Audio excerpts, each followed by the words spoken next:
Good evening, everyone. Welcome to the Child's Gallery Virtual Artist Talk with Adam Van Doren as he discusses his current exhibition, Bricks of Boston, Watercolors by Adam Van Doren. It's on view at our gallery upstairs through this Sunday, February 9th. My name is Richard Baiano, and I'm the president of Child's Gallery.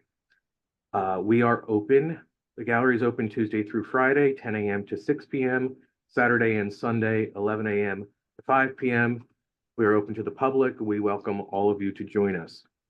There will be a question and answer opportunity following Adam's talk, so please feel free to submit questions via the chat feature or the question and answer feature. So I'm going to just give a very brief introduction to Adam and let him do most of the talking. Adam Van Doren is a trained architect, an artist, and author based in New York City and travels frequently, and architecture is typically the subject of his work. Now I'm going to talk about the exhibition. So this is the upstairs of Child's Gallery, and we asked Adam to create images of Boston. We have, being right on Newbury Street, we have quite a few people that are always coming in looking for Boston. So it's a good subject for us. So this is the artist Adam's fourth solo show with Child's. And this is the first one that's dedicated specifically to Boston. And Adam has traversed Boston and beyond, capturing images of the area's architecture, churches, government buildings, libraries, bridges, everything that makes Boston, Boston. Much of his finished work serves as illustrations for books, such as In the Founder's Footsteps, Landmarks of the American Revolution, The House Tells the Story, Homes of the President, and The Stones of Yale. And he'll be welcome to talk more about those as he goes forward. So here's another view of the exhibition, and then I'm going to go to the works and allow Adam to talk. So welcome, Adam. Thank you. Thank you, Richard. It's a pleasure to do this presentation with Childs, and to all of you out there in, I'm going to say TV land, but I don't think, maybe Cyberland. Yes, Childs and Richard, we looked at an interesting theme that might be worth doing an exhibit for a year or so ago or before, and we thought Scenes of Boston would be a nice idea. And so this is it coming to fruition. It was exciting to do. I'm actually, the one thing he didn't mention is that I was actually born in Boston. So Yeah. I'm a genuine Bostonian. I grew up in Cambridge. So I have a lot of fond memories. I was quite young at the time, but the Bricks of Boston is certainly appropriate. It was a name I thought would work well for this because as a child walking the brick sidewalks, when you're little, your world is limited and sidewalks are like, without a car is your world. And of course, the bricks of Cambridge and Boston are very unique, as opposed to New York, where I'm talking to from now, where everything is asphalt, but Boston is not New York, for good and for bad. It's a very different place, of course, and it's filled with extraordinary buildings, and maybe not as quite as hidden as within the canyons of the skyscrapers in Manhattan. Boston still has buildings that you just come upon when you walk through the narrow streets and crazy geometry of the city, pattern of fabric, if you will. Certainly buildings like the State House, though, stick out. They're obviously in the round and showcases, in this case, Charles Bulfinch, who was such an important architect in the colonial period. And as Richard said, I'm very drawn to architecture. I studied it I chose to be a painter of it more than a professional architect now, but I've done this for many years. And I try to bring out the characters of the buildings, and I don't want to make them look like architectural renderings, because what's the point of that? But I like to make them as paintings. And if I was to presume inspiration from other great artists who I inspired who did similar kind of conceptual paintings in the same concept, I would think of Edward Hopper and John Singer Sargent and Turner, some of the people that I admire, certainly in the watercolor field, who really honed in on details of buildings and obviously showed a great aptitude to render them.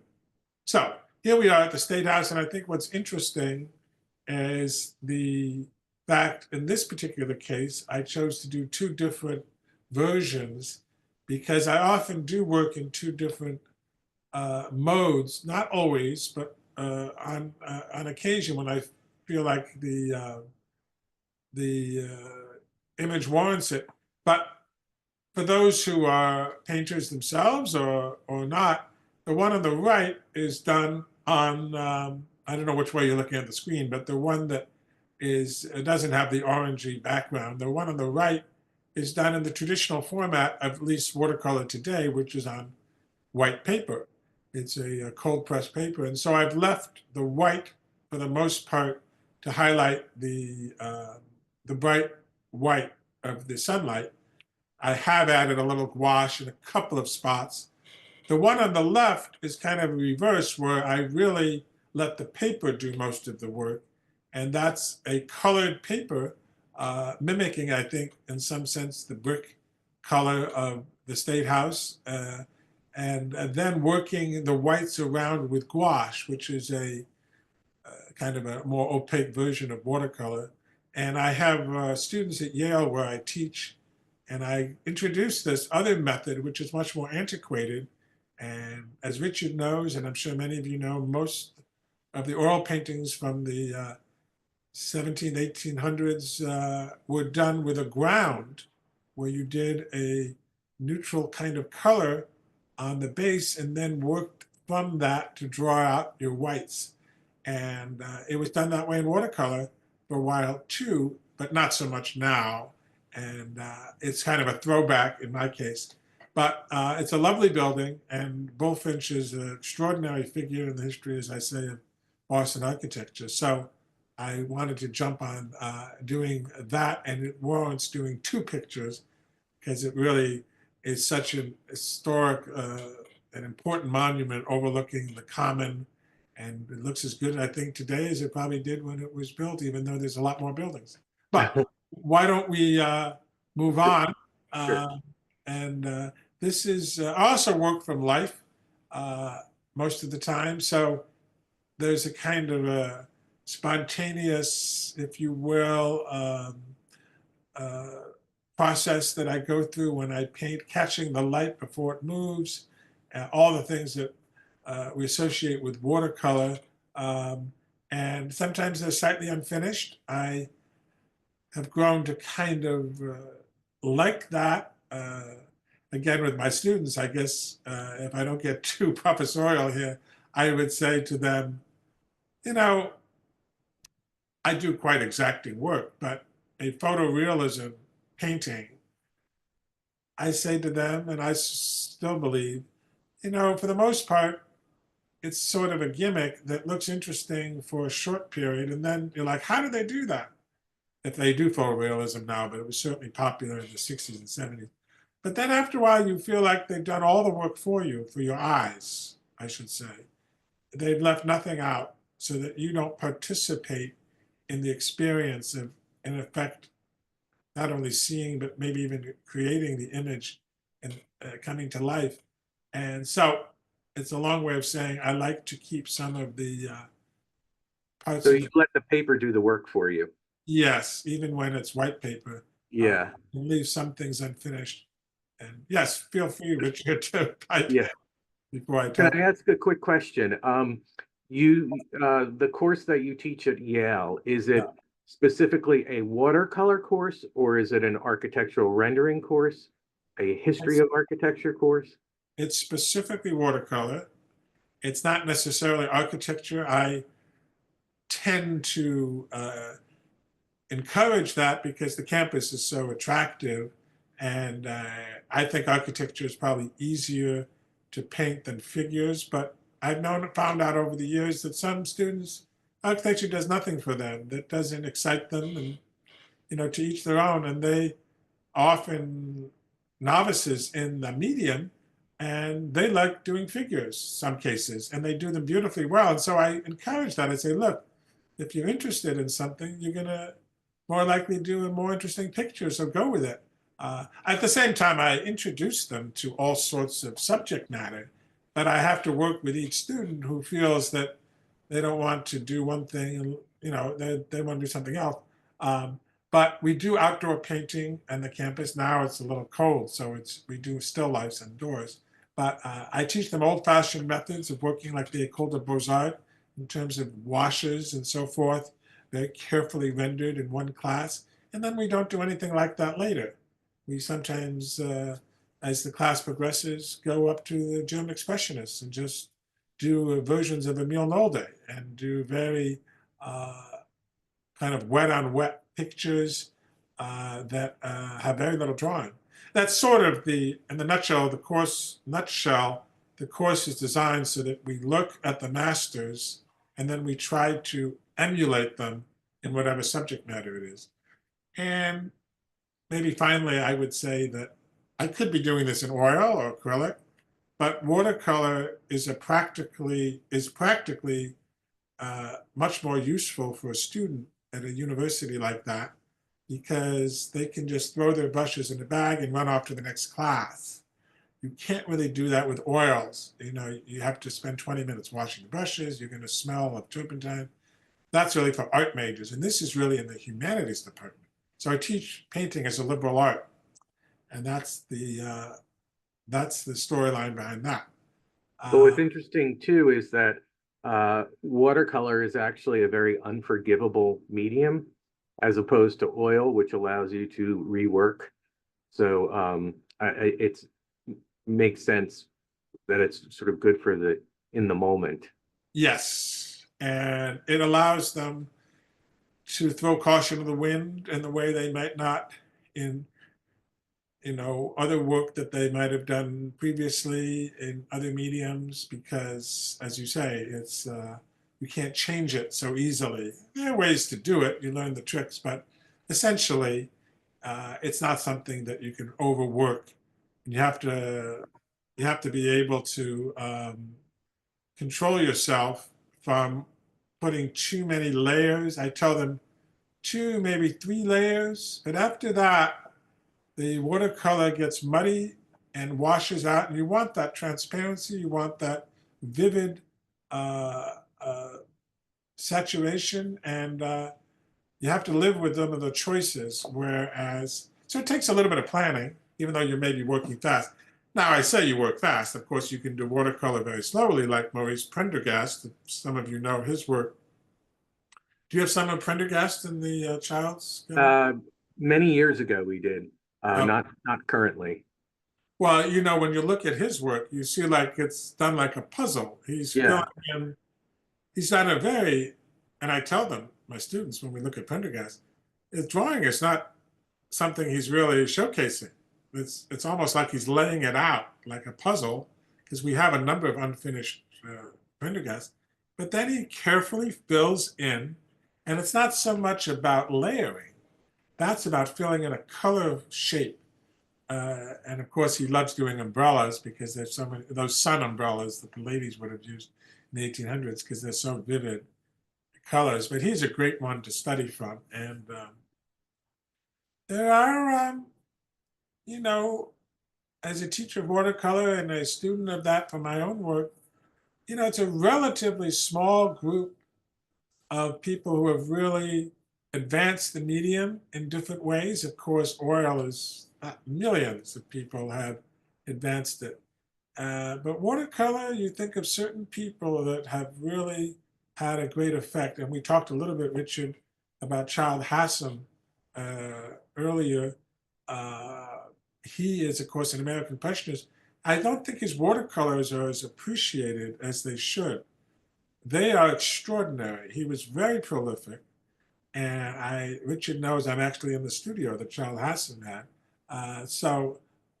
Here in New York, but many, many years ago, of course. But he is an underrated watercolorist. Do you agree? Do you know his watercolors? Oh yeah, I mean we had one that was called A Study for Raindrops a number of years ago. I think they're really incredible. One of the artists that you mentioned earlier that I think might have been lost in the discussion a little bit is Emil Nolde, Yeah. and his watercolors are just unbelievable. And I do see a lot of that sort of influence in your skies. Ah, well, Yeah. thank you. Uh, so this is the old City Hall. And why don't we go to the next one? Oh, all right, three in a row. Well, these are all, I think, if my memory serves me correctly, all these paintings are buildings that are still in Boston. So even with all the new architecture, there's a lot of antiques. And I confess I am drawn to that more as subject matter. I have nothing against modern architecture. There's some incredible buildings, but I do find that it doesn't allow me to have as much fun with the pencil and the shade and the shadow if it's just a monolithic skyscraper like the Hancock Building or something. So uh, I'm more drawn to showcasing intricate shade and shadow.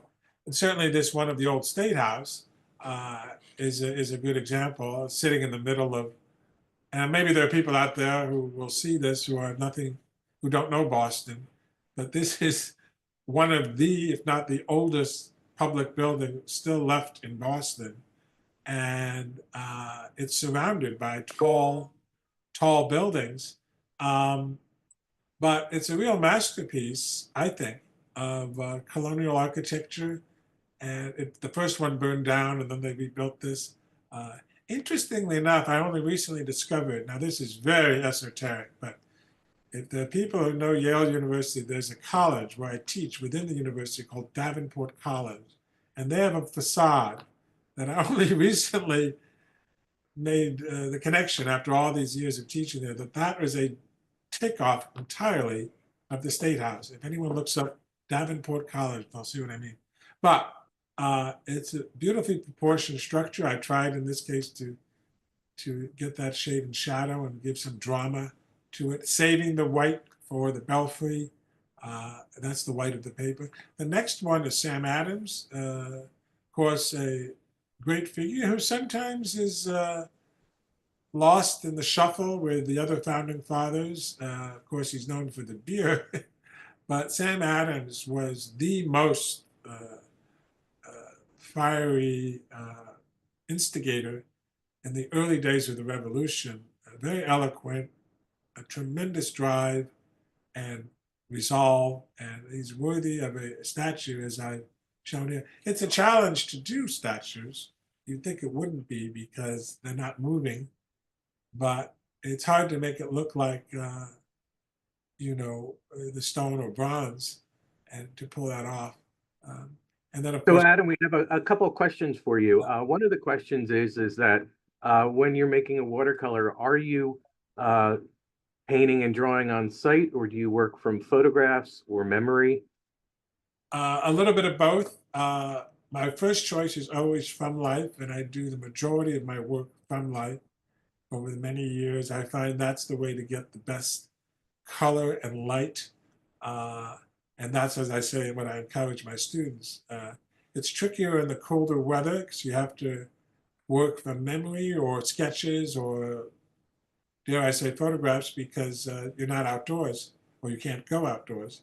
Uh, but I had a teacher that really pushed that en plein air uh, way of painting. He often referenced Winslow Homer, who was, of course, great for watercolor because Homer had worked in the studio for a long time.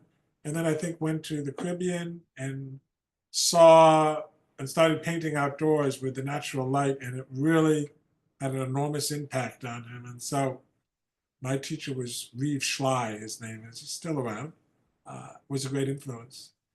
Is there another question? Or was Yeah, that? it's about perspective. That a lot of your buildings have this unique perspective, and so I'm curious what the role of perspective plays in your work. Okay. Yes, I avoid kind of a frontal viewpoint that's static. That, as I say, slips into architectural rendering kind of territory, which is not my interest. Because I think also those weren't meant to be, those are meant to document what someone was going to build, right? It has its own technical use. But I feel like to really express the building as an object in the landscape and to give it life, you need to show it it's kind of like, now that I think about it, like doing a portrait of a person. You don't want them just to stand there with their arms behind their back. You try to pose them, and Sargent, of course, was so good at that, in a way that brings their personality out and gives them some more three-dimensional aspects. So I do think about that, and again, harkening back to Sargent, he certainly did that in his landscapes and cityscapes. This, of course, is Faneuil Hall. I do like to do dramatic skies. I think Faneuil Hall here is a good example of that. I sometimes do the sky first and then do an overlay, but I think that's fun. And windows are, of course, something I spend a lot of time doing. As you can see here, a lot of windows. Shall we go on to the next one? Sure. Okay. Did you? Okay.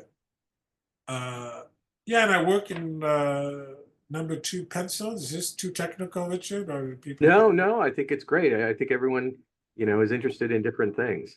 Yeah, and I always use. I mean, I've gone back and forth, but I do tend to use the Winsor Newton tubes. I like that gooey, moist quality of the paints coming out of that. I have worked with cakes, which are a little more saturated, and they can be, of course, wonderful too. Um, but I find it can be sometimes hard to dig out the paint from those. And this is ready-made coming out on the palette box. But uh, these are two other great monuments of Boston, right? Richardson's. And right around the corner too. Oh, well, that's right. For Yeah, those Boston who, Public Library and Trinity Church. yes, these are right in the Child's Gallery orbit. And natural for me because I love great architecture, and these are done not only great buildings, but they're done by great famous architects, right? H. Richardson, who developed, I think, the first American architecture that was not tied to European uh, styles. Now, when I say that, that's odd because, of course, Romanesque is a European-centric design, but no one had really used it in the way that Richardson had. It took that aesthetic, if you will, Romanesque, but certainly at the time, everyone was doing classical or Beaux-Arts style or Gothic. But he saw a very different style that he thought was very American in the sense that it was rugged, it was strong, if you will, like the America he envisioned in the 1870s when he was working, and he wanted to give that strength. So he chose this style and manipulated it to make it very unique to him. And yes, there's precedent, but it really caught on. And I'm sure you know, Richard, and people watching, Romanesque really exists all over the country. A lot of offshoots of buildings, not necessarily by Richardson, although he did a lot, even though he died at the age of 47. The people imitated, that became a real style. The Marshall Field Warehouse is one of his. A number of his buildings still exist.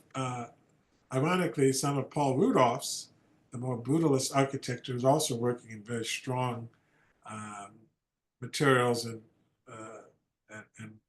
design. The 60s, there's almost none of his buildings left. Now, on the right, we have McKinley and White. Boston Public Library, the first free public library of any scale in the United States, and it has a beautiful cloister, which I didn't paint inside. But here I've approximated the light flickering on the windows, right? I'm not doing them all super precise as you would a rendering. And whenever there's a flag, that's always fun to add some color. And so this is actually done on a paper that's colored. If you look up at the sky, that sort of pinkish uh, color in the background with the blue, that's actually the color of the paper. So bits of gouache are added for the highlights in various parts like the flags and whatnot. But they're both examples where shade and shadow is really fun to do, certainly in the Richardson building. Um, well, maybe we should go to the next one. Unless, What's interesting about your talk, Adam, is that I'm realizing that in addition to seeing your work, we're getting a history of architecture and also a history of watercolor artists, which oh, I think well, is really, yeah, well, I will say, and that touches on, we can stay with this new one, yeah, Longfellow Bridge. But I think the example I might give for how I choose detailing and so forth is, and when I sometimes just abstract a few bits and pieces of a particular building to showcase, I think you can really make a case it's akin to someone who studied anatomy and now is doing a figure or portrait. They know what to leave in or take out or to abstract because they've done the entire uh, skeleton, if you will, in the classical days, or even dissections, right, in Da Vinci's in the Renaissance period. But I have studied architecture, so I'm very familiar with how these things were created and made and constructed. So I'm drawing out things that I think other people might not do because they're not as familiar with uh, the actual making or design process that goes into architectural design. So I'm taking that. Well, to give you a simple example, I think you look at those great master drawings of the figure, and they'll make one little stroke to show you the elbow bone, and that's all they need. And you realize it's an elbow muscle or elbow because they've drawn it so precisely.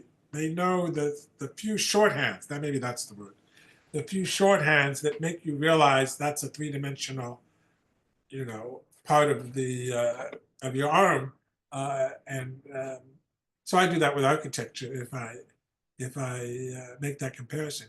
Here we have Longfellow Bridge, of course. Uh, Here again, I've done a dramatic sky. I think I picked that up from Turner's great skies that he did. I think it adds a dimension to a picture. And I sort of abstracted, right, the ripples in the water with just a few strokes. And so, because if you do too much, it's kind of overwhelming for the eye, right? So you want to make the viewer see what you want them to see that makes that a compelling subject or building. Uh, and in some cases, the building itself might be already interesting. Some cases you see a building or a landscape and it's not necessarily that interesting. You might walk right by it, but if you paint it in a way that shows to the viewer why you're interested in it, I think they get interested in it. I talk about that with Andrew Wyatt because if you know many of his paintings were done within about a half a mile of where he lived. And he painted literally hundreds, if not thousands. Richard, that squarish house next to him, they yeah, call it. No, that is just a dumb piece of architecture. It's like a cement box. It's just stucco. It has nothing going for it. You would go right by it and never notice it. But he was fascinated how the light played on that. He also was interested in the people who lived there. And he made all of us see that there was a beauty to that lonely little cube of a structure. You take a photograph of it and it looks dull as dishwater, right? I've seen photographs of it. It's still there, I think, and it does nothing. But he made everyone in the world, I mean, he was so famous that he did reach out to a large populace. Think that little building had a life and a story. And so that's really a challenge. When you already have some interesting architectural details, of course, that makes it a little bit easier. Um, but I like the big, strong shadows I could do underneath this bridge. And of course, there are wonderful paintings of bridges over the years. I think of the Pennsylvania School of Tonalists, did a number of wonderful bridges. It's a great Was time. has Whistler been an influence with your work? Yes, very good. Whistler definitely did bridges, and he was definitely an influence. Yeah. He's an influence. Uh, he works often with tinted papers and works off of that, mostly maybe in pastel, but the principle's the same. But yes, he is also one of the great watercolorists. He didn't produce that many, like Sargent maybe, but he was And he he would be considered a tonalist, I think. yes, I think he Yeah. probably. He also loved doing architecture too, right? And his etchings, of course, of Venice are very famous. And well, he drew like, these artists we're talking about all studied classical drawing. So they had unbelievable draftsmanship skills. And I think he actually, maybe not architecture, but he was trained to do, I think, cartography while he was in the army. And he couldn't stand that. So he decided to be an artist. Forgive me if I don't have the exact details, but he was trying to have a career that would be more lucrative. Well, it turns out he did quite well for himself, but he couldn't work in an office. That wasn't his thing. Um, all right, should we go on to the next one? Unless you have a question. All right. Well, this is Boston Public Garden. Uh, so these are more scenes of objects in the landscape, not necessarily buildings, but a fountain. In this case, on the right, I tried to use more of a dry brush technique with the gouache so that you see the fountain water sprinkling over the sides. You realize if you did that without dry brush, this looks like a striped rendering, right, of white. So you have to think about that water isn't so solid, right? It's broken up. And I have the State House in the background. Again, kind of a dramatic sky. And here is an example of the bridge of trees that were done with a variety of green colors. And the water, I think I focused in a lot on to get that animated, not just make that dull uh, kind of brown soup. I wanted to bring those to life. I remember as a child, of course, the swan boats here, and they still have that. So, uh, but the Boston Garden, Public Garden, has gone through some incredible, uh, volunteer and conservation efforts to bring it to life. Do you know Henry Lee, Richard? He was. Yeah, I've taken the tour of the Boston Public Garden with him and the Common. Oh, he's great, isn't he? Yeah, Yeah. he's fascinating. He just passed, I'm afraid, but Oh, really? I knew him and he devoted much of his life to, I think, the Friends of the Public Gardens. I was on a board with him for Augusta St. Gaudens historic site. I don't know if Gardens, of course, has the famous Shaw Memorial. Yeah. And I'm not sure if you know, but recently they have done a large renovation of the entrance of the public garden, restoring some of the fountains and uh, putting new paving in. But what's really quite special about the Boston Public Garden is like during the pandemic, I would and I still do this, walk down Commonwealth Avenue and all the way around and back.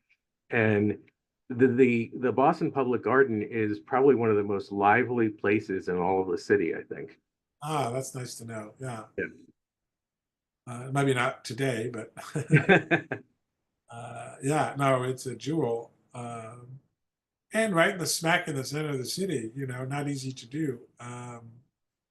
But yeah, I think the old Brahmins of Beacon Hill felt very proprietary towards it in the early days and probably didn't want the riffraff to go in there. So, not politically correct, but they were good stewards of it, but that wasn't going to last. And now, of course, everyone feels comfortable there.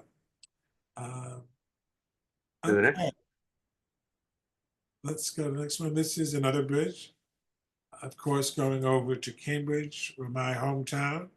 And I wanted to make the bridge not be overpowered by the water, so I really wanted to capture that red. Uh, It really oh, captures it. thank you. It's also, for views of Boston, that's a kind of iconic view because that's always where you see um, the head of the Charles, Yes, one of those sort of iconic images. yes, I probably should have slipped that in, but I thought that'd be a little hokey. But it's also not easy to do. Thomas Aikens would have done that, right? He had those Yeah. famous hours who athletes in his pictures. But yeah, this is classic colonial. You would never see this in New York. This kind of little architectural gem, right? You don't really associate bricks with New York City. There are brick buildings, of course, but this, well, of course, the span of the water is greater in New York. But this is a very, as you say, particular to Boston. I hinted at the backdrop of some buildings beyond. And so maybe we'll go on to the next one. Right? The Custom Yep. House, which was a very big deal when it was built because there was nothing like it at any scale. I think they got away with it because I don't know if they had a zoning requirement in those early days, but if they did, they got away with it because it was a federally funded structure because the customs was a federal office. Uh, but I like the way I handled the light in the background on the left of the tower to make that sort of a bright glow of late evening. So that's a big part of this picture. And I sort of abstracted the modern buildings surrounding because I didn't want them to overwhelm the tower. So I wanted you to really see that on its. So Adam, I think you know this, but in a previous iteration, I was an architect, Oh, and I forgot about that. Yes. yeah, and I worked here in Boston, and I believe that building, the lower building, is one that the office that I worked for did. Is the office still in existence? Yeah, yeah. So it's called the Gun Partnership now. It was Oh, Graham Architects back then. But oh, so Graham Gunn? No, wait, what was? Oh, yeah. I was there from 1998 to 2003. Did they also do beautiful houses on Nantucket or something? Yeah, yeah. That's a So great. did you ever actually practice architecture? Well, I worked for architectural firms and I designed things within those firms. So I did in that sense. Um, but I saw the writing on the wall is that I really couldn't do both painting and architecture because architecture is so all consuming. There really isn't any downtime from Well, working on, you the know. interesting thing for me is that I entered architecture being interested more in the art of architecture. And then I got interested in the history of architecture. But then when I got in the practice of architecture, it wasn't the same. Yeah. Well, there's also the satisfaction of doing, let's say, a picture and your name is on it and it's done. And whether it takes you 2 days or 2 weeks, it doesn't take you 2 years, Yeah. which a building does. And it's very rare, unless you've really succeeded in that profession, to do your own designs. and I like doing my own designs. So, but the consequence was that I retained an interest in that as a subject matter, and I happen to have had Robert A.M. Stern as my professor in architecture, and he is, as many of you know, a traditionalist. So he had us focus and learn about older buildings, even had us do renderings of old buildings like the Beaux-Arts with that wash of watercolor that was so famous uh, in the practice in the 1800s. Um, all right. So let's go to the next one. Hold on a second. This is the Otis House, another great patriot, done on smoother paper, little overgrown in the front and not as manicured as some houses. But this is also right in the middle of the city. This is done relatively quickly, and I wanted to capture the bright light on that front door. That was sort of a focal point of Well, I what. like that you have the garden in it as well. Yeah, yeah. All right, next. All right, these are, and I'm seeing some of these for the first time the way they're arranged. So it's nice to see them in groups. Boston is in many ways a very Victorian city. I don't know if you would think of that with New York. Of course, there are Victorian buildings, but these mansard roofs on Commonwealth Avenue and Newbury Street and all of that, Beacon Hill. Um, Where's the barrage house? I should know.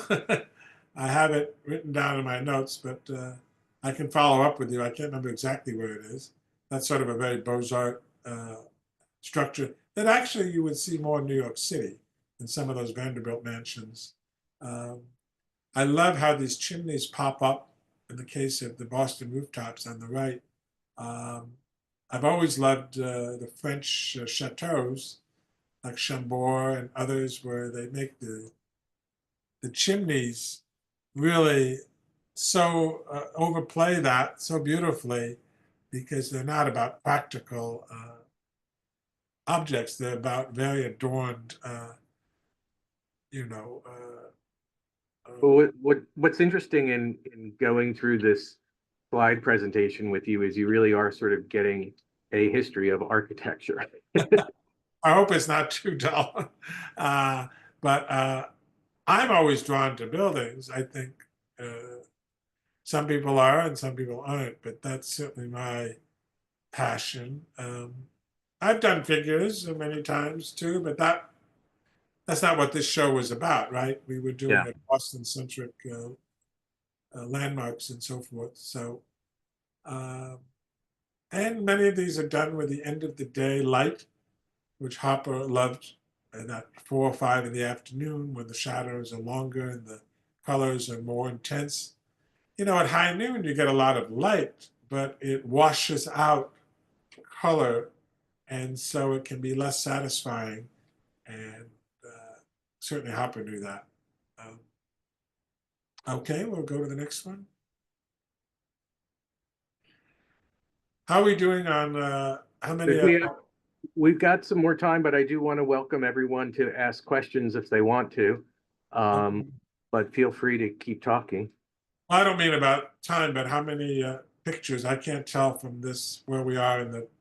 We have a few more. Or this is sort of the end of them. We're getting close to the end. All right. Well, this is again using that tinted paper, and this is Boston College. It's a lot like Yale University, collegiate Gothic, uh, and I've done a lot at Yale, but this is an example where you say, what is the predominant color in this subject or viewpoint that I've chosen? And I look at it and I say, well, that sort of stone-like uh, beige color is predominant. So I make that the paper and leave that as is. So I don't have to do that work. And instead of going to the shadows or then the highlights in gouache. But I love towers and belfries. They're great fun to paint. Um, and let's Terrific. and also Harvard and MIT get all the press. Boston College is a beautiful campus, so I It wanted is very beautiful. I wanted to, and that's in Chestnut Hill where my wife grew up. So okay, next. Yes, this one I remember liking while I was doing it. Another Bullfinch building. It's just I felt like the colors really worked here, um, and I was excited doing it. And the trees, they're done. You don't see every little leaf. And I think it gives you impression when you deal with edges and the outline that it gives you a sense that you've done all the leaves, right? Or I don't know what you're seeing, but those are sort of tricks of the trade. And always allowing some of the paper to come through to not make those too dead and heavy. Um, but it's a beautifully proportioned building. And this is hopefully an example where you walk by this building, I think it's called St. Stephen's. You might not have noticed it, but maybe now that you've seen this painting, the next time you go, you might say, wow, great piece of architecture, which it is. Where is this one? Gosh, that I should know too. I get lost in Boston to this day, but I'm Yeah. almost positive this is called St. Stephen's. Okay, what else? We got a couple more churches. The one on the left is the Vineyard, where I spend a lot of summers. I sort of figured that made sense. This is it's a Boston-centric kind of place, right? So many Bostonians go to the Cape and the Vineyard in Nantucket. And I always go with my family, same house in West Tisbury, and great steeples there too. And it's great in those places like the Vineyard. The steeples really tower over everything, right? There's no huge building to compete with it. It's funny, you go to New York and you see like St. Patrick's Cathedral. It still looks incredible on Fifth Avenue, but it would look in the middle of the Loire Valley like an incredibly tall building, right? And here on Fifth Avenue, you're surrounded by Rockefeller Center and competing towers. So it doesn't have quite the scale. This is Church of the Covenant, another Gothic building. And then as We, yeah, go we ahead. have a question for you regarding materials from Sedgwick. Do you prefer certain brands or colors of paper to work on? Say certain paints or brushes? About the paper, and what was the other one about the colors? Uh, uh, Paints and brushes. Oh, okay. I think I might have mentioned earlier, Winsor Newton tubes is what I use. The pricier version, so-called professional grade, is what I use. There is a less expensive one called Cotman, which is also put up by Winsor Newton. They're called student grade. Um, I think they're really talking about, 100 years from now, which is going to still be less likely to fade or something, if you care about that. But I think it must also be an immediate thing that you notice. I don't really use the Cotmans myself, um, but it's named after a very famous English watercolorist, John Sell Cotman.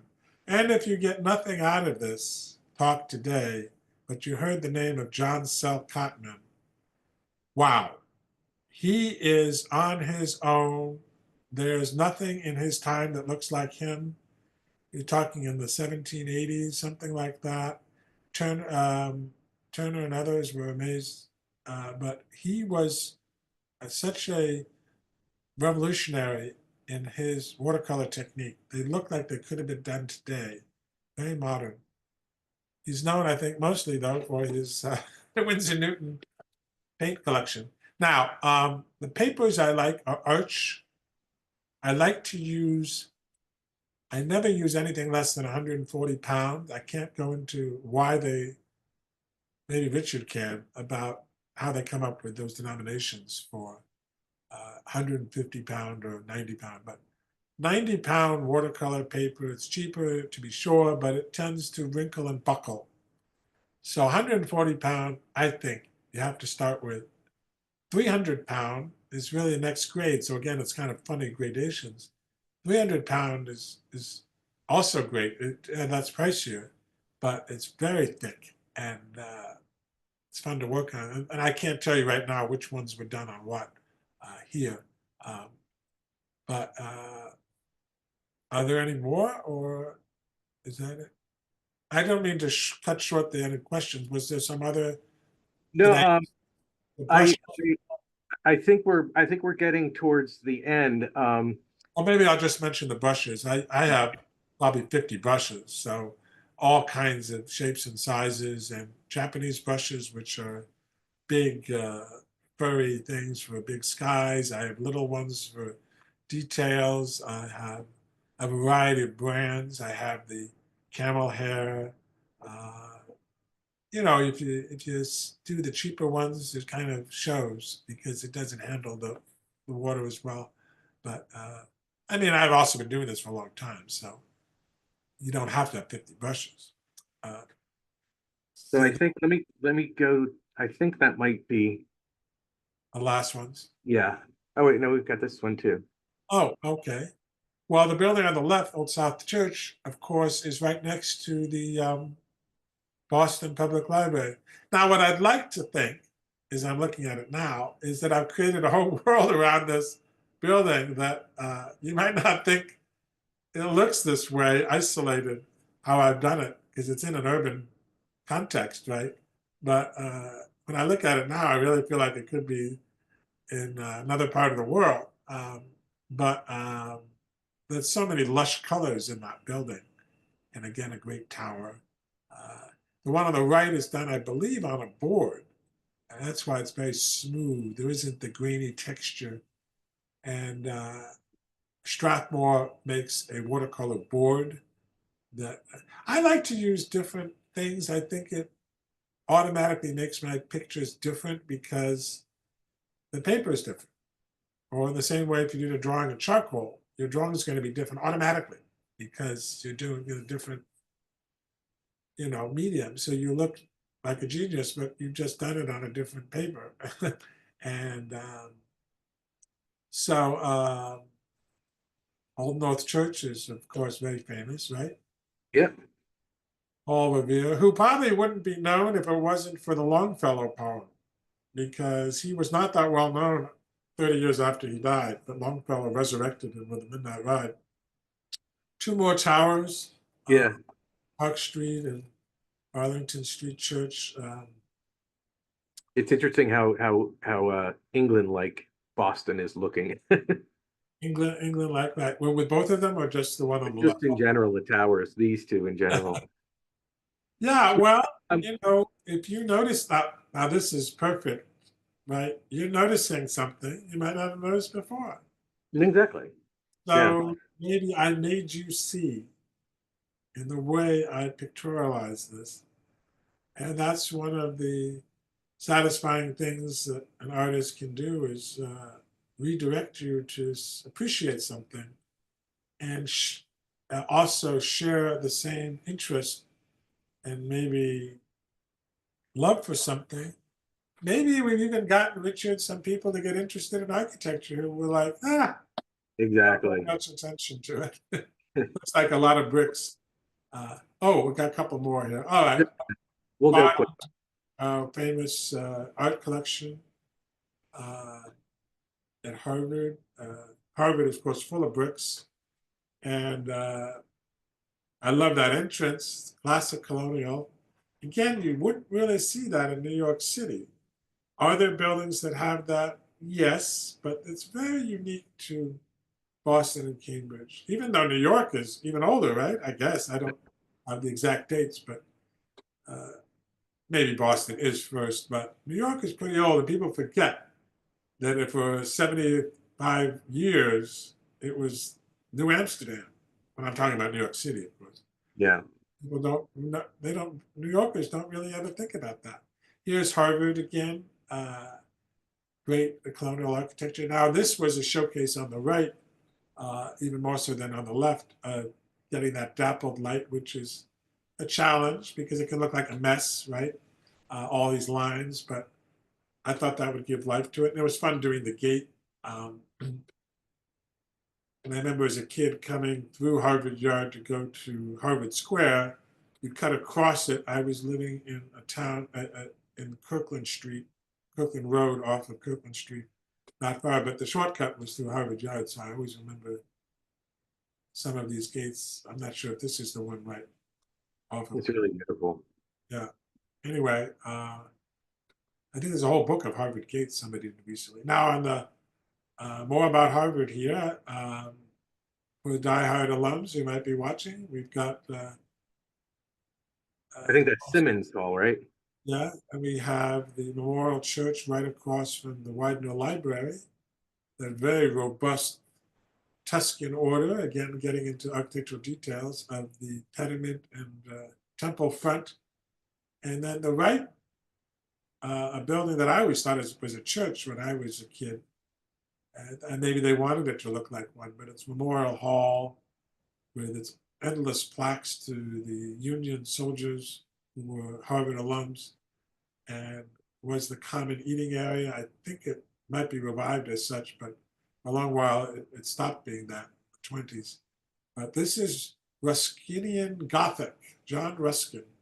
Not too many of those buildings in Boston or Cambridge, but Ware and Van Brunt. Wow, we're getting specific, Richard. I think those were the two architects that won this competition. Here is Widener Library, good old classicism, mixed with brick though, not all stone Beaux-Art. Heavy. It's not heavy.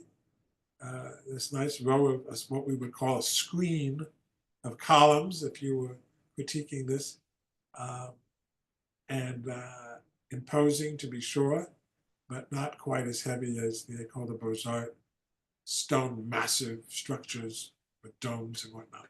Have you been inside that, Richard? Widener Many Library? years ago, not soon, Okay. recently.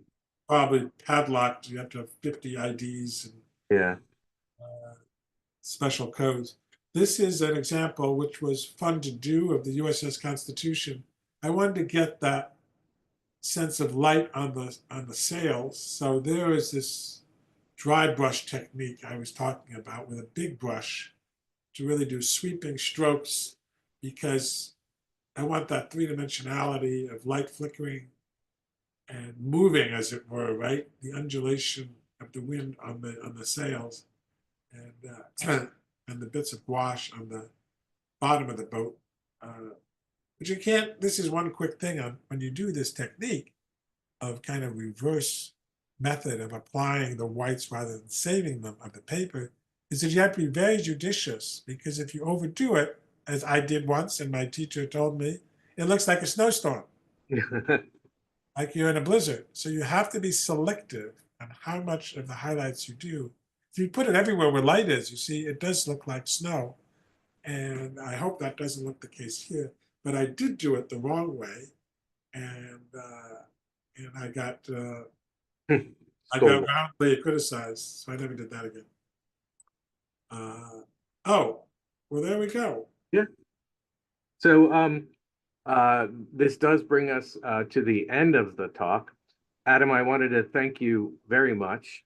Actually, it really brought back all of my architectural training and love of history and love of Boston.